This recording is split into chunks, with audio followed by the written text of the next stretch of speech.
Welcome to the Federalist Radio Hour. I'm Emily Jashinsky, culture editor here at The Federalist. You can email the show at radio@thefederalist.com. I'm coming to you today from Washington, D.C., where our guest is Tom Rogan, commentary writer at the Washington Examiner. Tom, thanks so much for being here.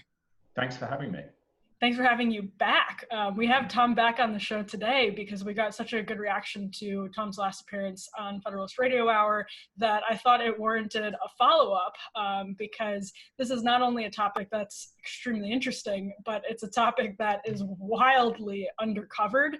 And that's, of course, understandable right now as we are tragically in the midst of a pandemic, but at the same time, the news that came out when we had this conversation earlier, just a few weeks ago, when the Pentagon declassified UFO videos that had been circulating around the internet for a long time, that was a big story, and it did not get nearly enough attention in the national media.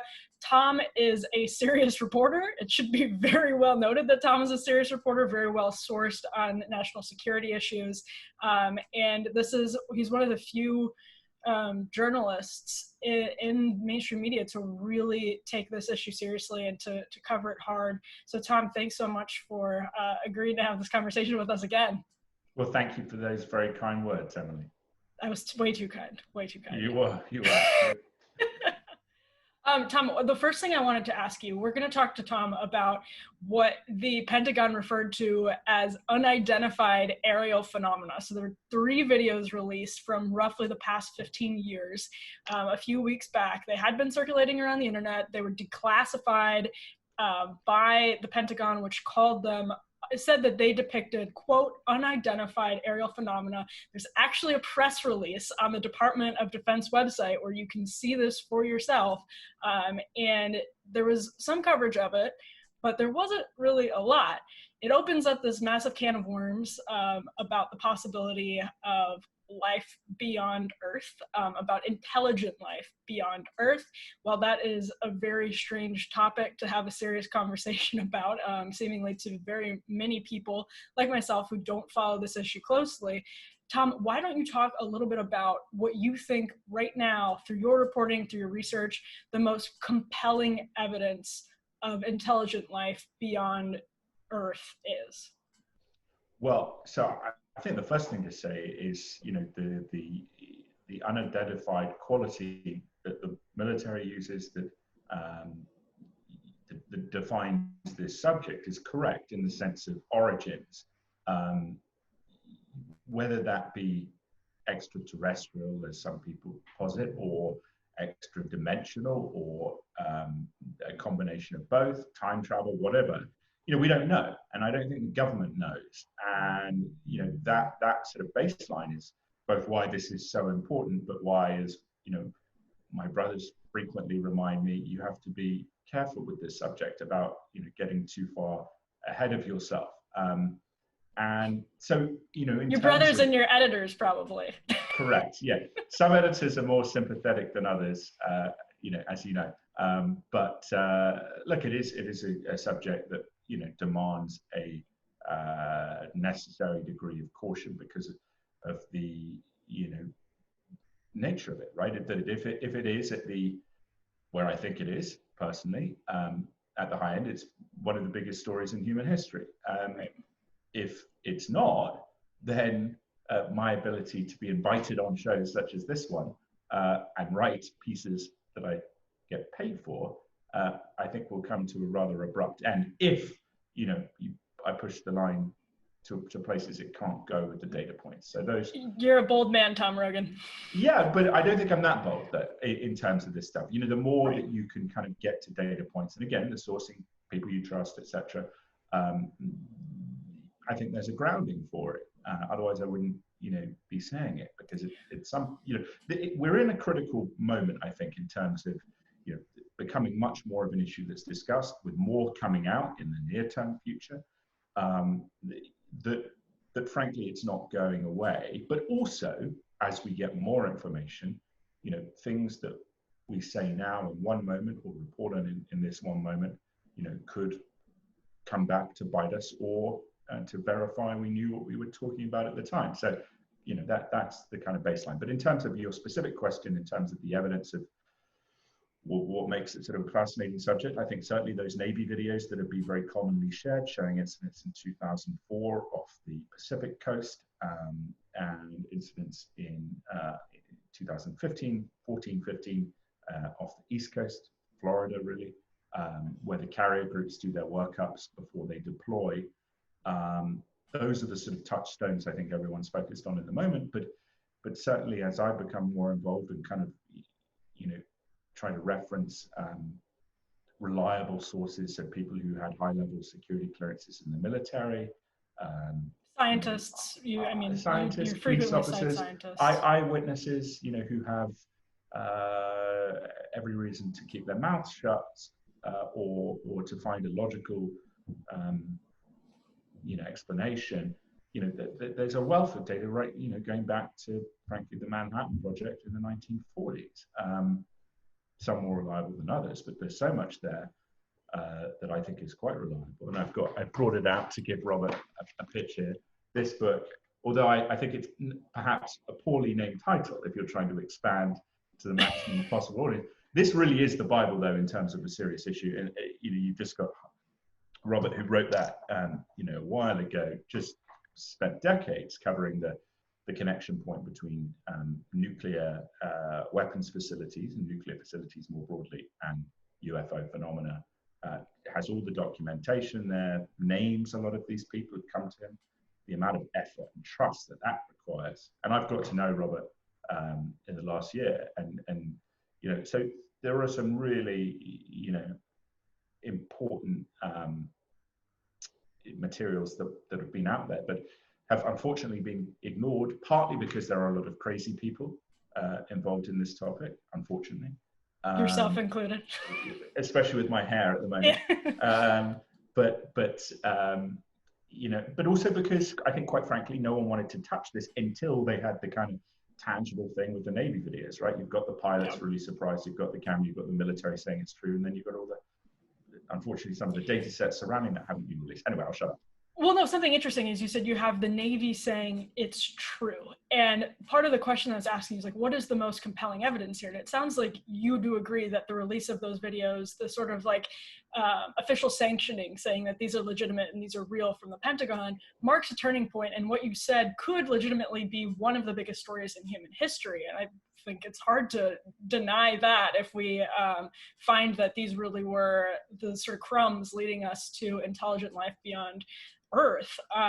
But you talked about the Navy saying that it's true, and what they're saying is true is that these videos are unidentified, and the implications of the Navy saying that this is an unidentified aerial phenomena are massive, because we have an amazing military, a highly technologically advanced military, and if they can't identify these objects, they can't identify the aerial phenomena, obviously something is going on that sort of transcends what we know about physical reality, about the limits of human ability. And I'm curious as to, beyond these three videos, if there is any other evidence that you can point to that makes a similar case, that identifies something happening beyond what we understand as physical reality. Yeah, sure. I think one of the, in terms of sort of specific examples of cases that I think stand out, again, a lot of the stuff in Robert's book, I think nuclear ICBM bases, especially where you have the connection point of witnesses seeing something that behaves in similar ways to the stuff in the Navy videos, right? That it's moving at thousands of miles an hour on a radar track, and then the radar track, is joined by an eyewitness report in a few cases, including the Soviet Union. People saying that the nuclear ICBMs start behaving strangely, whether something fires a light at it, whatever. In a way that they can't explain with science. And it coincides with the UFOs. I mean, I think because the level of security clearance that is required and was required during the Cold War in both the Soviet Union and the United States to be essentially in control of nuclear weapons platforms, where, as an important note as well, the line of control towards launching was less strict, considerably less strict in some cases than it is now, which is to say, now if a nuclear, apart from the British are actually the only ones who can do this, British submarine captains, but there is no way for a submarine commander or a ground-based site or a bomber pilot to go crazy and launch a nuclear weapon, because like in Dr. Strangelove, they feel like it, or the water is evil, as was the case in that movie. So knowing that, the military took extraordinary precautions during the Cold War and still today to ensure that if you have access to nuclear weapons, you're someone they judge a very stable mind, very logical, very disciplined, and in a lot of cases very intelligent. So you have credibility, basically. Exactly, and so so there's the nuclear factors is one. I also think you look at the case of Lonnie Zamora, for example, who was a police officer. I've had a mind blank. I think it was in 1947. It could be, no, I think it was a bit later than that, maybe in the 50s. And I tell you what, I will Google it right now. The advantages of being, because I don't want like to phone a friend. I'm going to get in trouble for 1964. Okay, that was all right. So I was way off there. Anyway, Lonnie Zamora was a police officer in New Mexico who saw what kind of looked like a tic tac on the ground, and saw two individuals next to it. Drove over to it thinking it was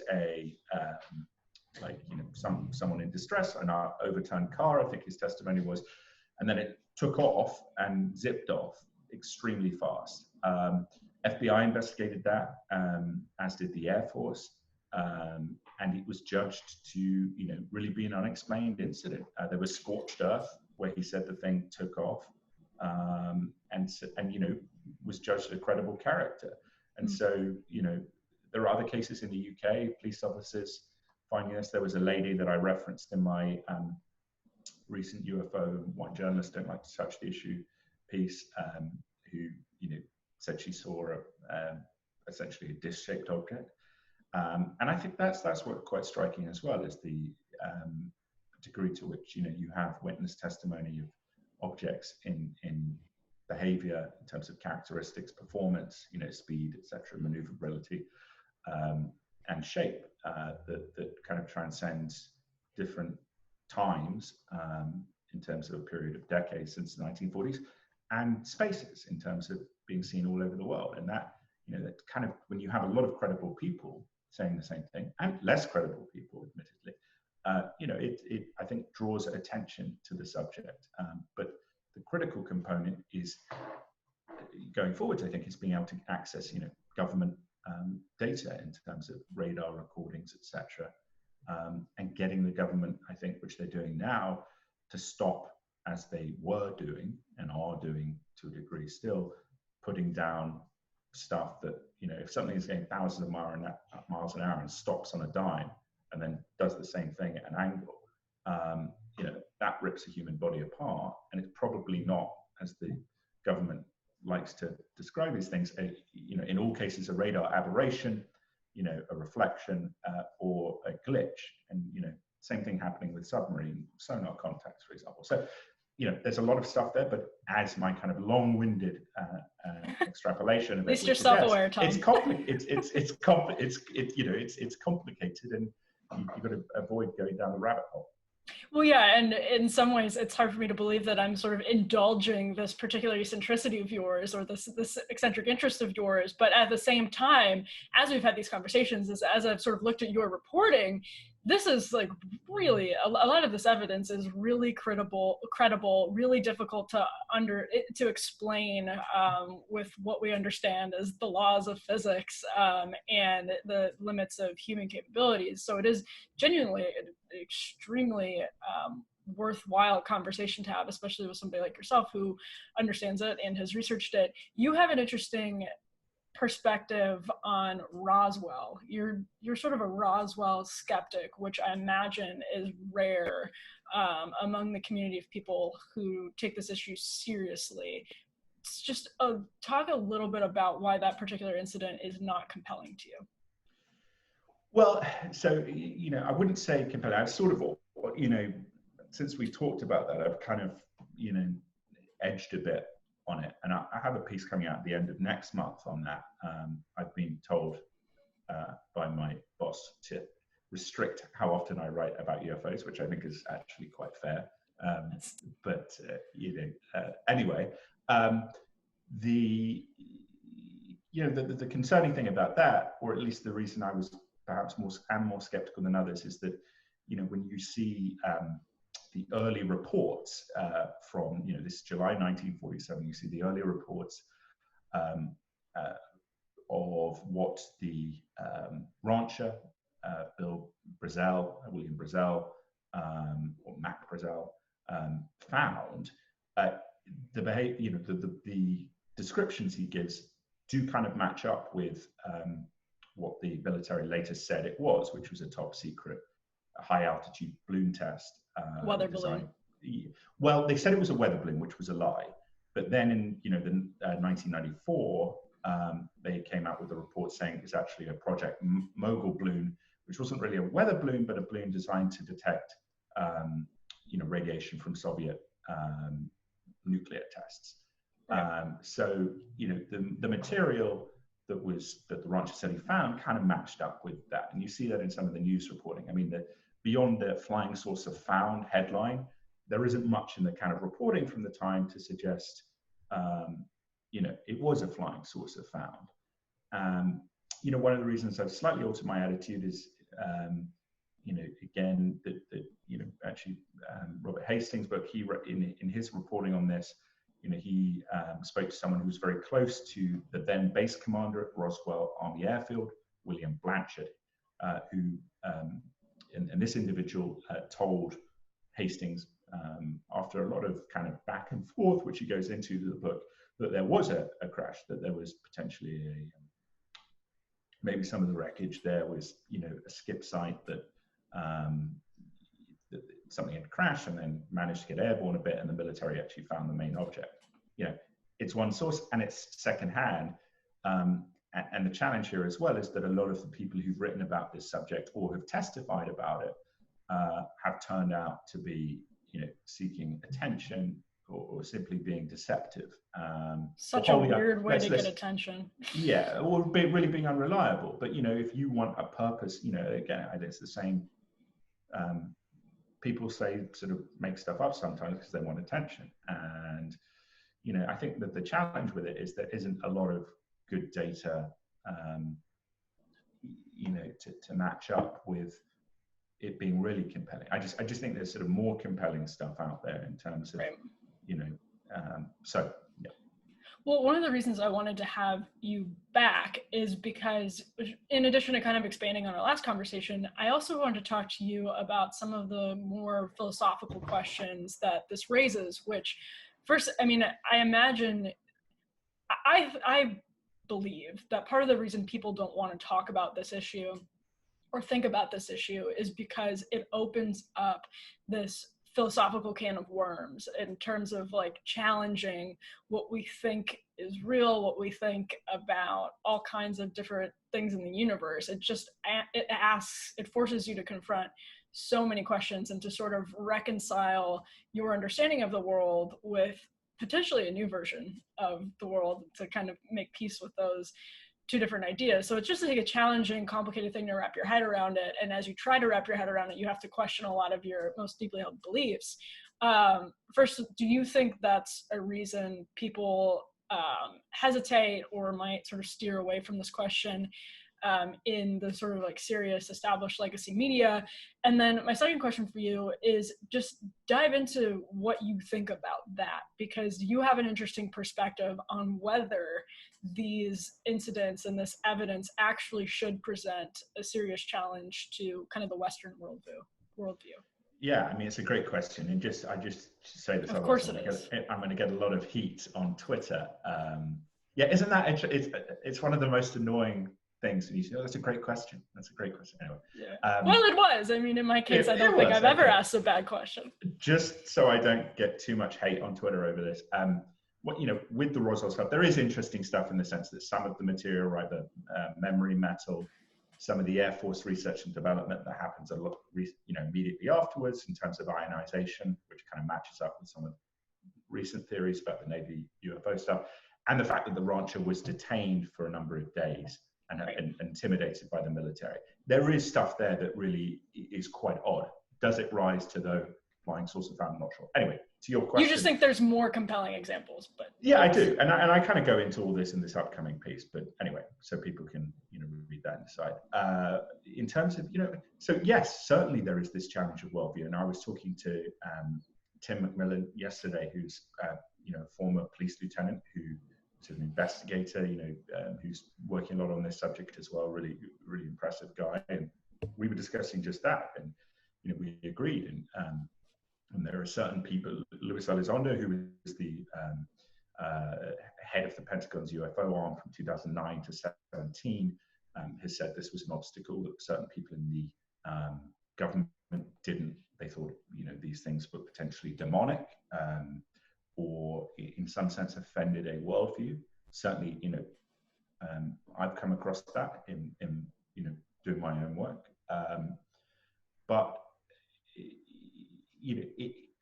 I think that so it is absolutely has been a concern, but I don't tend to think it should be. And I think the Vatican has actually come out with statements in terms of that this the idea of life elsewhere is not incompatible with the faith, and I do think you can find in various, would it be the Quran, the Torah, the Bible, there are reference points that would, I don't think, preclude that idea. And if we take an encompassing version, both understanding of, we would all agree, right, that the universe is vast. If we're talking about, as all the it's the Abrahamic faith, many faiths talk about the idea of benevolent gods or God. The idea of such a massive space being used for just one planet seems like a rather non-ideal use of God or God's time. So, it is an inherently, controversial topic, I think, in that religious field, because it would shake up how people have seen humanity as a form. But I don't get why, and I'm yet to find a compelling reason why it should be that way, beyond the simple sense of, this is coming into the issue with bias, right? If you think you've ruled out the idea of, extraterrestrial dimensional time, whatever, and all that stuff is enveloped. I'm trying to do amateur physics, astrophysics learning, not much success.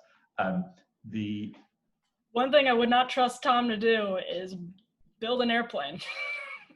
Thank you. And I'll be avoiding that for a while.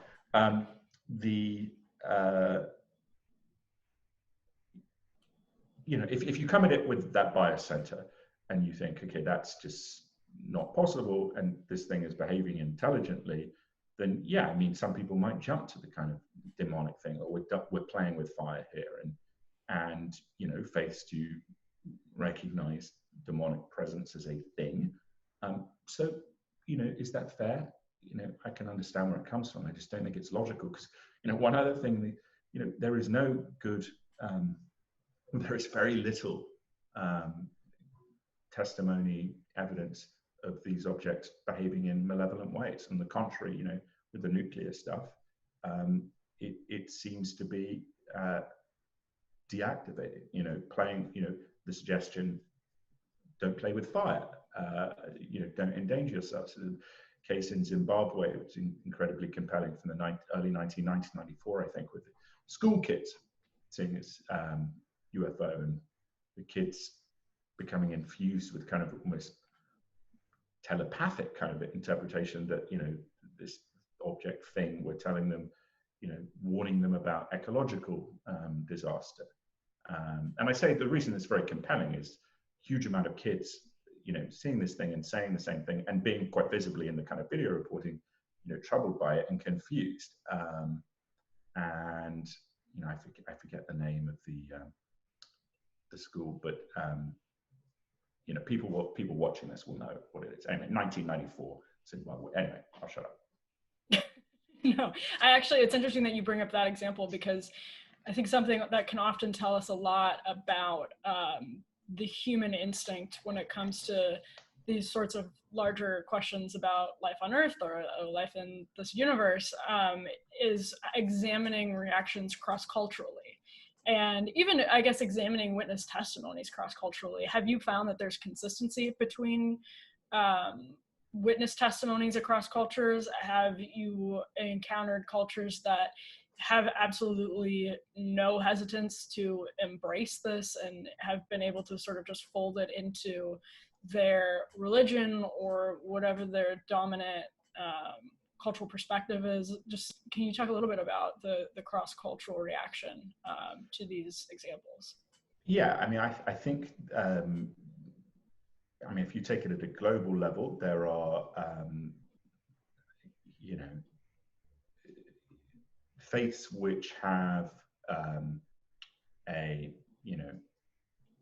Hinduism, for example, which have a broader array that are not, that don't adopt the idea of a unitary God. I think would find it easier, understandably, right? Because it fits in a portfolio of ordained, figures, center points, whatever you want, right? That there's more than one thing. That plurality in and of itself is helpful. I think there's more open-mindedness in Christianity, and they're growing, and you see this in kind of what religious figures are saying about it. I think Islam, it's perhaps more of a challenge there on the fringes of Islam, more extremist sentiments, because of how central the idea of the one God, right, mentality is to human power structures, and also how you think about. So I mean, Salafi Islam, right, which is the kind of hardest line, Sunni Islam, that at its worst level gets into kind of ISIS, Al Qaeda. Is very much.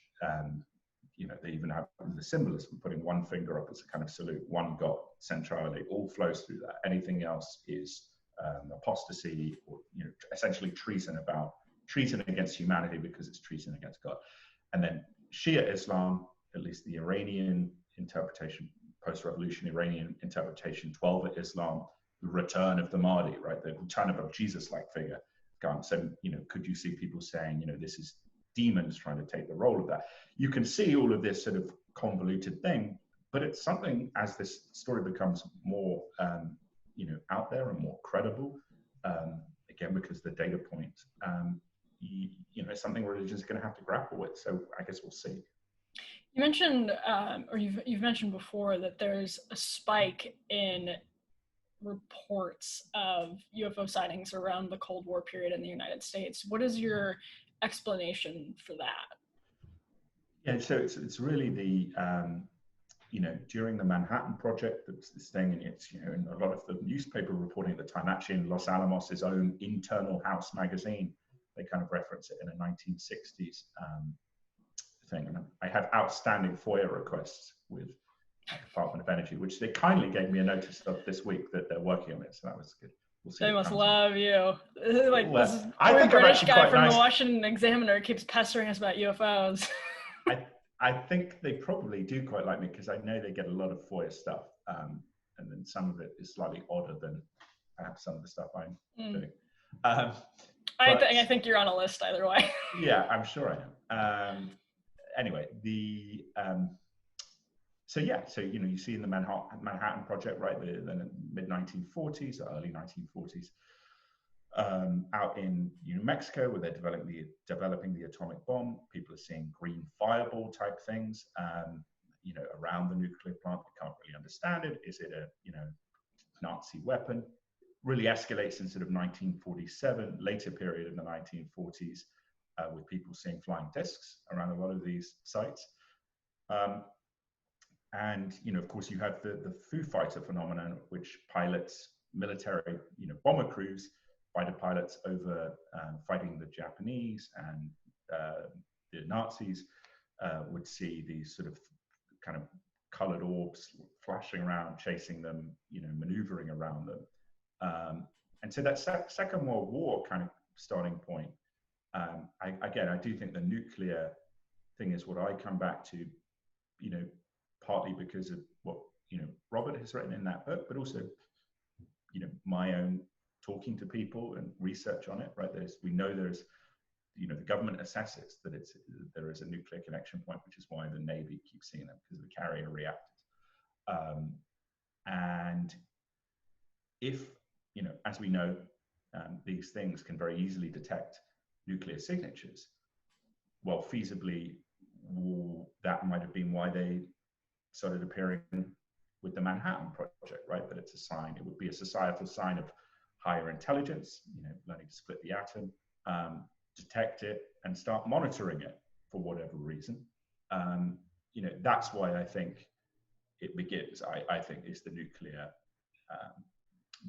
issue, and there is quite a lot of anecdotal evidence, witness testimony suggesting UFOs existing long before, very long in some cases, cave paintings, for example, very long before. But because that's so hard to kind of get into, and I kind of understand the military facet of this, the bureaucracy, I try and ignore that. And I do think certainly in terms of credible, witness sightings, there's a huge spike, right, with Manhattan Project then from the 30s, 1920s.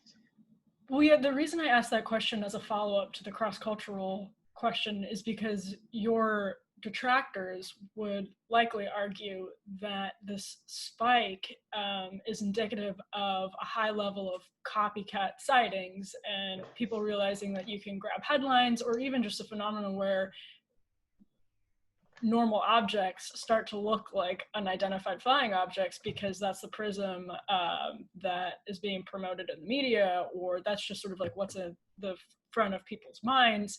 And so that's sort of how they start to see whatever planes or weather balloons or whatever. They're more inclined to see them as something that defies our identifying capabilities.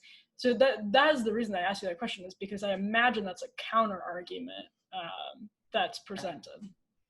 And a very good one. And I always say this, and I should say it more, quite frankly, I think that's very true.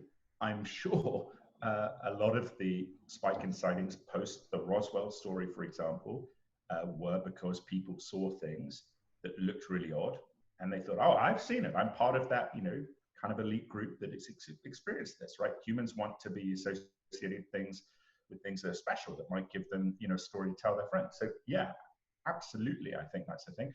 And I'm sure it's, a thing. In fact, I know it's a thing now, even with the Navy stuff. Some of the testimony just doesn't appear credible.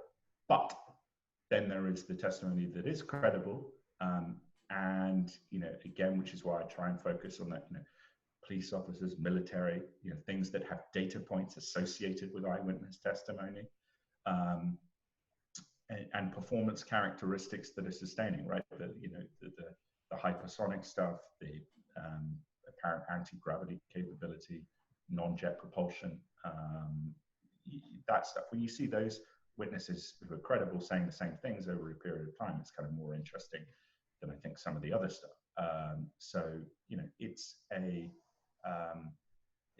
yes, I think you're right, but that shouldn't be taken as the end of the story. I mean, a lot of things that people see are weather balloons, or are planes, or secret planes, maybe, right? Right. But some of it isn't that. So you did something interesting earlier, and this was kind of, you were arguing from the perspective of maybe a person of faith that would conflate the notion of extraterrestrial species or extraterrestrial life with demonic energy or demonic activity. There is something here in that people have presented witness testimonies. You said, a lot of this stuff is not example of malevolent activity, but people have presented, I don't know how credible they are because I'm not as sort of steeped in the research and all this as you are, but there are people who have presented witness testimonies of sort of being sexually assaulted or having been I shouldn't say manhandled because that is the exact opposite word here, the manhandle part of it. But being assaulted basically by creatures in UFOs. But there are testimonies of people who would argue that these were malevolent creatures. Yeah. Yes, but I mean, that's sort of where you've always stopped. Like, you've always sort of stopped short of that interaction with. Because there's no data really. I mean, you know, people would say, okay, they found strange foreign objects in them, you know, hypnotherapy, talking about things, and you know, I think there are a lot of credit. I mean, Robert Hastings had a book, you know, last year, saying, you know, essentially that he believes he has been an abductee. You know, and one of the, you know, talking to Robert, I know that he was sort of debating, should he even write that book, because does it delegitimize, you know, UFOs and nukes, and his other research? That immediately makes me more skeptical. Exactly. Candidly. And me too. But it's also a challenge that, you know, I trust him implicitly, actually. And so I have an open mind to that stuff. I just don't really go there because it's you know, it's hard to kind of do, you know, how do you really sort of report on it beyond just taking, you know, this, sharing a testimony from someone. I would say one of the interesting things there that makes it, I think, you know, at least, you know, legitimate to other people to look at or talk about is the fact that you do see kind of similarities in terms of people, you know, who've never met in different countries saying, you know, blue light in the room, moving through an object, you know, a wall, whatever, and then experiencing these different things, and, you know, little grey men, right, or tall, very, you know, attractive blonde people, which was a big thing in the 50s. You know. People just like in Sweden or something. Yeah, the Nordic aliens, whatever. But there's just, you know, there's not enough data. Because in Stockholm, and all of these tall, hot guys were surrounding me. I know. I'm sure it had to be extraterrestrial. Well, I'm sure you would, if you were going to get abducted, you'd probably want the handsome or beautiful blonde people to abduct you rather than grey things with huge oval black eyes. You know, speak for yourself, Tom. But here's the challenge, right? That you hit on, is that I just think there's so much in terms of the kind of object stuff that I can focus on that, and I think.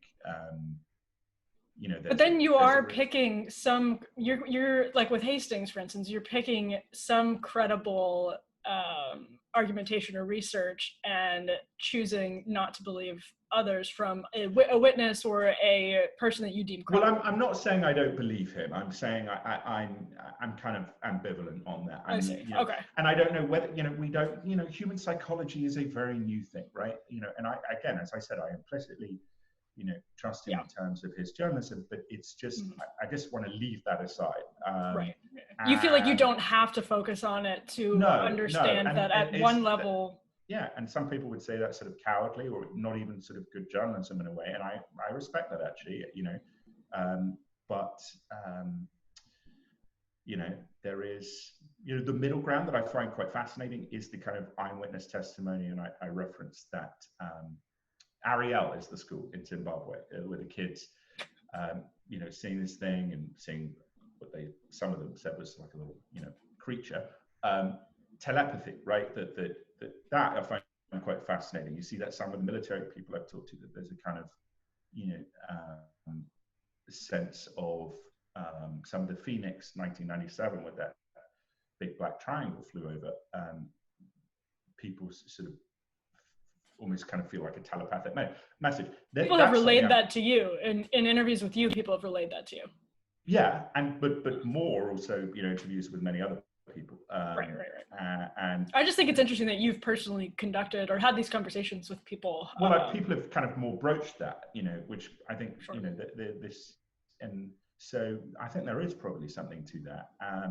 You know, and quite frankly, one of the things that, you know, maybe there is something to the abduction thing. There are so many people saying it, and so many people kind of risking, you know, as you know, Robert's case, others risking their credibility by saying it and feel they are obliged to say it, and that it's not sleep paralysis, and that So, the one thing with this issue, keep an open mind, but again, I'm just trying to focus on stuff that, and maybe there's a kind of cowardly journalistic element as well here that, it's, in fact, I'm sure there is. How do if I started going into that stuff, the amenability of editors and other people who like reading my stuff on, let's say, China or Russia or whatever, are they going to keep reading that stuff? Maybe not. No, I mean, cowardly is the last word that I would use to describe the work you do on this. I think what you're talking about is a very reasonable cost-benefit analysis, and that, like, you're saying there's this baseline of very credible information that we can focus on before kind of moving to that next step of the little gray men or the Swedes. You can just sort of start at this level of, we have unidentified aerial phenomena that our Navy and that our Pentagon is even conceding the incapability of understanding or identifying. And that should be enough for us at this point to kind of start thinking about this issue seriously and scientifically. Yeah, absolutely. And I think, again, that's my sort of top line. One of the things, I should say as well is that there are a lot of, amateur journalists, and, Danny Silver, for example, who has a website, Silver Record, got to know him, really, I think he's not a journalist, but he basically does kind of journalism on this, including investigative. There are a lot of really, impressive people out there, and, some of them take a different view and about kind of what they cover. And, it's the beautiful thing about having a free society is that people can read around a subject and kind of engage with what they want. I think, so yeah. Well, as someone who covered defense issues and national security in both the Obama administration and the Trump administration, have you noticed a shift in the attitudes of Trump administration defense personnel or national security personnel versus Obama administration security and personnel, national security personnel? Yeah, I think because the Navy videos sort of came out under the President Trump and, been verified by the military, obviously President Trump has been asked about it. I had a great answer. Yeah, and one person who's close to the president and is a very well-known individual told me that they think the president is holding stuff back, or they know the president is holding stuff back. I can't believe Mike Pence said that to you. It wasn't actually Mike Pence, but President Trump has addressed it because he's had to, and the military, I think, there is recognition now that more is going to come out, and you have with the Stars Academy group, obviously Tom DeLonge set up a lot of people in that, from Skunk Works, Lou Elizondo, right, it's the former head of the Pentagon program, a lot of people who are very serious players now who know how to, Chris Mellon, who know how to kind of access, push for data points. It's kind of hard for the government to restrain more transparency unless they start, killing people off, which Stephen Greer would suggest they do, but they don't. It's not how it works. A lot of this is just bureaucracy and a desire to not freak people out because they know a lot less than they know. And it is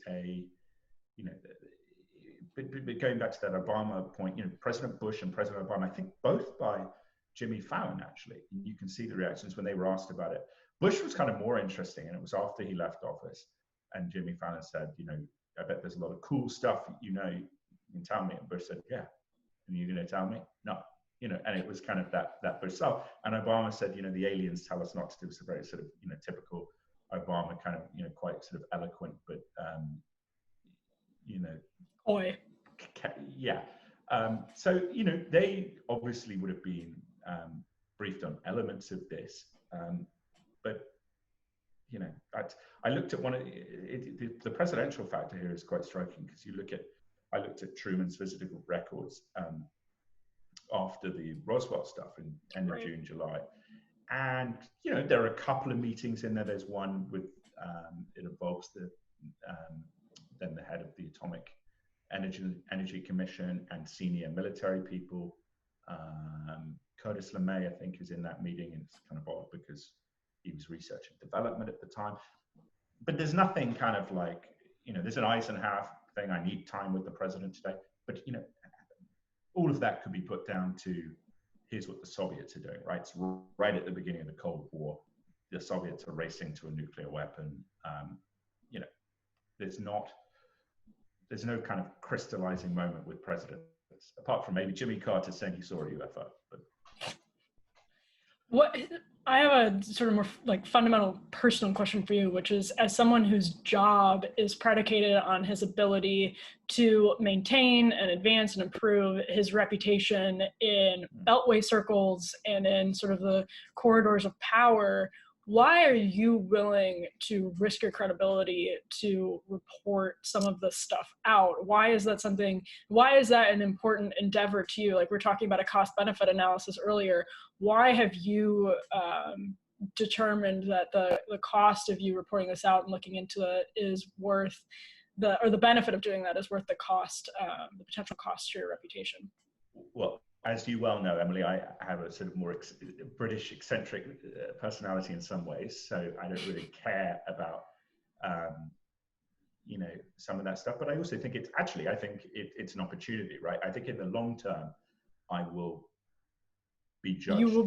You will be beamed up into outer space, and you will rule humanity. Well, maybe I'll be beamed into higher circles of journalistic reputation, but I think it will, you know, do my career favors in the longer term, you know, because I think I'm right in terms of what I'm saying, and you know, I feel very confident about that, and ultimately, as more comes out, right, it comes back to that thing. I do think it is, you know, one of the most important stories in human history, because I do think, you know, the government says it's not China, Russia, US.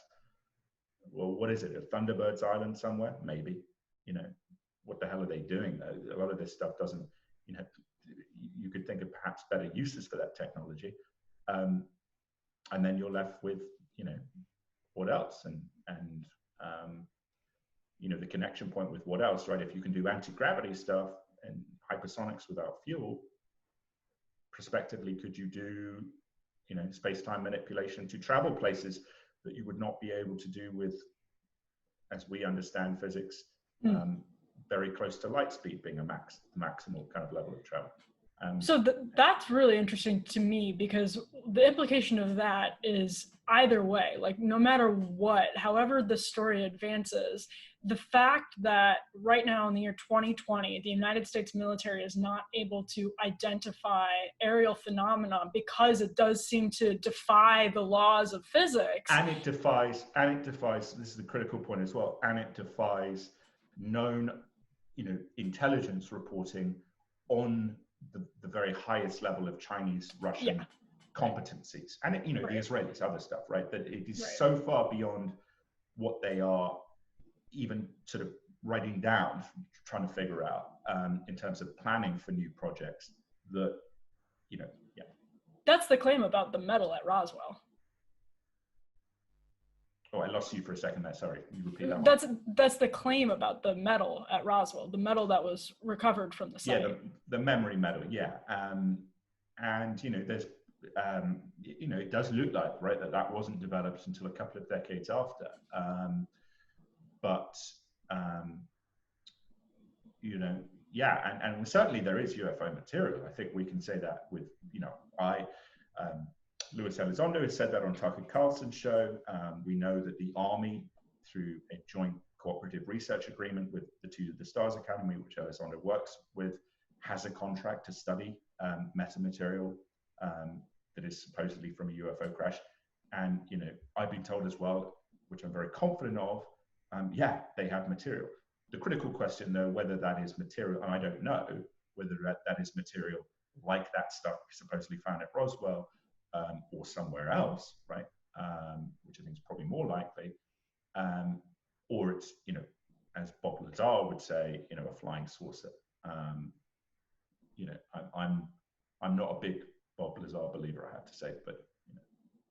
But basically, what we know with near certainty at this point is there exists the technology to defy the like natural laws of physics, the natural laws of gravity that we, like, at this point don't as humans understand. Like we can know that with near certainty. Okay, well, that seems, and I agree that when I was sort of digging into what these unclassified, declassified Pentagon videos tell us, that really seemed to be the major takeaway, is that no matter what, there's something here that we don't know what's going on that is defying what we know as the law of physics. And I think really important with those videos is they're actually, and I get this, right, a lot of people, they're kind of boring in a way, right? The pilots are really shocked, but the pilots, when you read around it and you know the data points, the reason the pilots are shocked is because they're trained air observers and they see that, how is the thing rotating like that? Where are the wings? Where are the fuel? Where's the jet propulsion, which you need to fly? And then you have the Aegis radar system, right, which is designed essentially to catch ballistic missile trajectories, but it's also so sensitive, including the modded versions, which we keep upgrading, which means we're going to see more of this stuff. How do you see a golf ball so many, 50 miles away? And when you've got Happy Gilmore. Yeah. When you track the, as was the case, these objects, zipping around at hypersonic speeds, jumping from 80,000 to 20,000 feet. And then you see that's what is on that video, right? Is stuff that has done extraordinary things off camera. Mm-hmm. And that's why it's really kind of important. I think beyond just, you can't watch those videos and view it in the microcosm of those videos. Otherwise, it's kind of like, as some people can say, well, maybe it's one of, a drone or something from Area 51. It's not. So my last question for you is, why should people of faith, and let's say, Judeo-Christian faiths, why should they have an open mind towards the possibility of extraterrestrial life?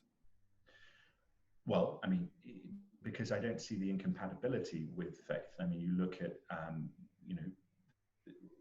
why would it be the case that God is solely, interested in Earth as much as, we would say that he is? I mean, really, because it's the only realm in Scripture, referenced in Scripture. But I see what you're saying, that it's not mutually exclusive with the possibility. Right. You would think, okay, you would want people to be taking inspiration from something that was personal to them, right? That the Bible would be personal, or the Torah, Quran, whatever, would be personal to, the people it was designed for. And quite frankly, in terms of the base of knowledge and science at the time, going into those other areas, would perhaps undermine the faith then, as it might not now because of our broader scientific understanding. I also think as well, again, that there is people reference in my father's house, there are many houses or mansions, whatever. Like, people can find different things in Scripture. I just don't think I'm yet to hear a compelling reason as to at least the object's behavior in terms of the data point and absence of malevolence, what is the theological counterpoint to saying this is a huge crisis to the faith? What's the theological? What do you mean huge crisis? Like this is why I don't get an intellectual crisis. Yeah, why does that? Why would that be a huge challenge for the Pope or the Archbishop of Canterbury, whatever, to address their congregants on? I mean, it's that the faith sustains, right? The underpinnings, moral virtue, sacrifice, service of God, that stuff sustains. Right? I mean, I don't personally believe that there's incompatibility with the information that we know, but I do understand that sort of like if the only non-heavenly realm mentioned in Scripture is Earth, and Scripture is written in a way that, like, unless it's referring to heavenly deity,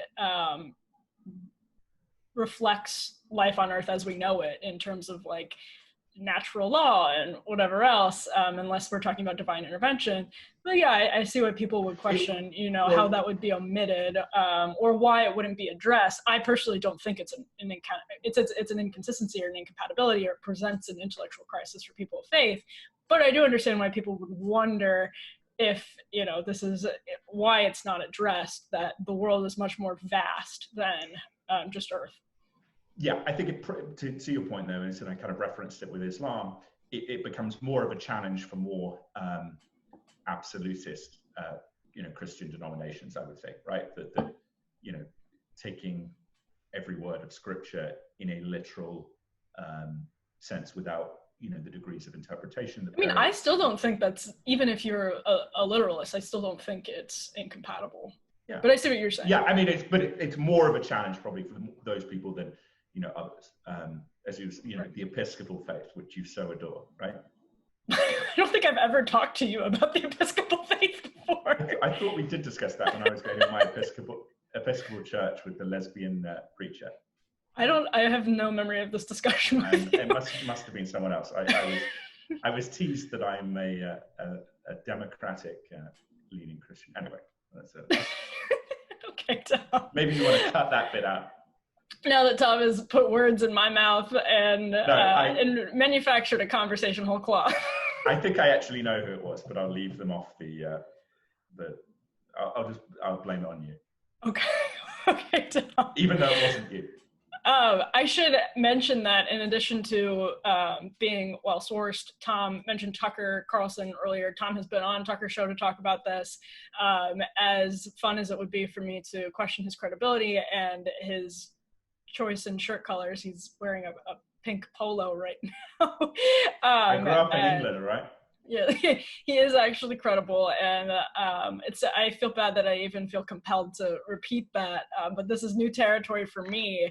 It's fascinating territory, and I should correct myself when I said earlier that the world is much more vast than Earth. Well, of course, the world is much more vast than just Earth, and I think there were a lot of questions raised for Christians and people of Judeo-Christian faith as we started to discover that the universe was not just Earth, and I think looking at these Navy videos is raising similar questions, and people of faith have marched forward right alongside these technological advances, and I'm confident we can continue to do it. And Tom, I just really appreciate your willingness to have these conversations and to bring your reporting and your research and your theorizing to the Federalist Radio Hour today.